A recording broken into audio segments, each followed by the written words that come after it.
What's up, y'all? How y'all doing? I wanted to just tap in real quick to share something. So I'm at school right now, World of the Titans, Tacoma Community College International. And one of the messages that I want to leave right now is that I find it amazing and I find it as a beautiful thing that growing up as a teenager, we believe that we have so many enemies and these are people that we're going to hate for the rest of our lives because of whatever reason. Whether it was shootouts, whether it was just rivalry, whether it was fighting, whether people done killed your friends and your friends done killed their friends is doing life, our friends are doing life. We get to this point in our times to where we believe that none of these relationships can be mended. And that's far from the truth. So to any young person that's tapped in, or if you can share this information with a young person, because most young people don't tap into LinkedIn, but I would share it on my other social media sites, is that when you grow up through life, eventually at some point you mature if you live long enough. And to any young person that's doubting the fact of the ability to live long, you got to apply yourself and put yourself in positions and situations that allow you to live longer when you have the power to do so. And what that means is that, do we have the power to say when or not something would happen to us? No, we do not have that power to say when or when not something would happen to us, but we do have the power to say that we're going to choose to do this regardless of what could be potential outcomes of our life, of our safety. And when the reason why I'm saying it is because I'm sitting here studying and I seen somebody walk past the glass rim and I realized that it's somebody from my past that we wasn't too friendly with each other. My friends and his friends weren't too close to each other. And now we sit back and we watch at our youth and the ones that came after us, they're in the same situations and predicament that we were in, thinking that they are arch enemies to each other. And that's far from the truth, man. For me to be able to shake hands with a brother that I had issues with, it says something. It says a powerful thing. That means we're willing to forgive and never forget, but we're willing to forgive, and forgiving people is one of the most impactful and powerfulest things that anybody can do. So, and the way that you do that the best is learn to forgive yourself, because a lot of the times we don't forgive ourselves for things that we didn't do, or we don't ever forgive ourselves for the things that we did do. But I'm here to encourage you to forgive yourself, because the only way to learn how to forgive other people is by starting with self.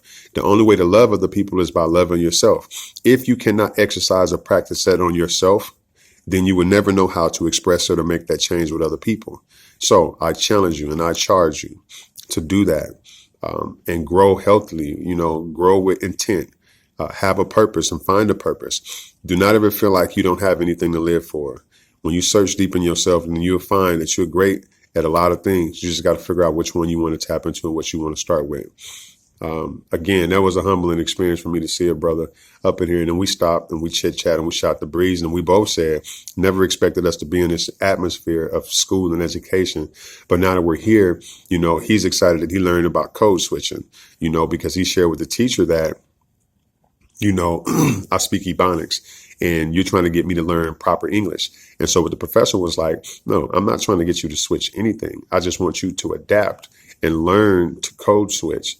And when he found out what code switching was, and for those who don't know what code switching is when you have the ability to be yourself amongst your peers and carry the conversations that you need to carry with those people. And in an instant, depending on if the environment change or the situation change because of people being present, then you can switch up and you can deliver that conversation in a manner that allow people to receive what you're saying, regardless of what spectrum or what field that you come from.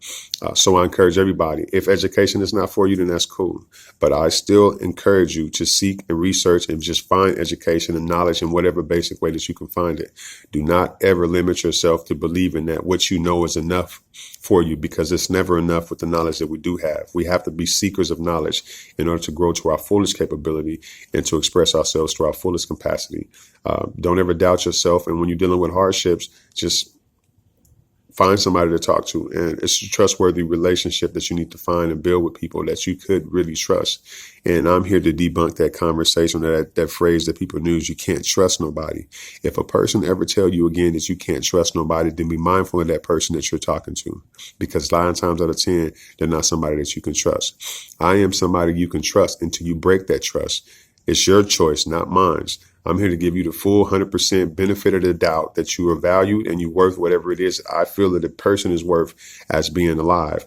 If you take that away, that was your decision and your choice to do so. And I can respect that and give you your space. It's about loving each other, man, and believing in each other and working with each other to get ourselves to the next level. And in rewards to my brother Benjamin Feldbush, Bendo always told me, we can sit here and focus a lot of our attention on making sure that our household is taken care of. We can make sure that our kids got the fundamental and the soft skills that they need to be functional. But what sense does that make if we educate our child and our children within the household, but we send them into a community that's uneducated? It's about educating the community to make sure that once you finish educating your seed in the house, then your seed can go out to a community that's educated on what we're supposed to do to safeguard each other from harm and to make sure that we can be attentive to everything that's going on. That way we can prevent things from getting out of line and escalating to a level that nobody really want to be involved in from both parties. I love y'all. CMCC, the movement, change media, change culture. Also, look, everything that I talk about, I'm willing to do workshops where you can look me up on my website. Is www.threatbrown1080. And you can also find my youth program at www.theyBMW1080.org. And just check it out, see what's going on. We're in the process of capacity building with young people. So if you have a teenager, allow me to know that information so that way I can connect your teenagers with my teenagers, your young adults with my young adults, and then we can do a conglomerate to provide a situation that would be conducive to the community for opportunity for everybody to grow. I love y'all and I'm out, man.